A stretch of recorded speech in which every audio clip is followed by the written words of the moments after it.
Halo Sobat Polri, kembali lagi bersama saya Bribda Dea Joypan Kalumban Toruan. Kali ini saya bersama Casis Bintara Polda Kepulauan Riau tahun anggaran 2026. Boleh memperkenalkan diri? Siap izin, nama saya Arili Zafira, asal pengiriman Polresta Barelang. Kalau adek? Perkenalkan, nama saya Muhammad Parheza Mustaqim, pengiriman Polres Lingga. Nah, kalau boleh tahu nih, hari ini adik-adik sedang melaksanakan tes apa? Siap, hari ini kami sedang melaksanakan tes wawancara psikologi 2 dan PMK.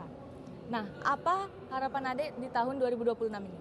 Kedepannya berharap supaya bisa menjadi anggota Polri angkatan 2026 ke depannya. Kalau adek harapan ke depannya apa nih? Harapan saya semoga saya bisa lolos terpilih menjadi Bintara Polwan tahun anggaran 2026. Nah, bagaimana sistem pelaksanaan pada tes hari ini?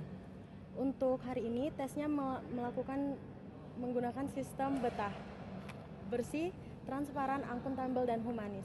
Sekian wawancara pada hari ini. Salam presisi.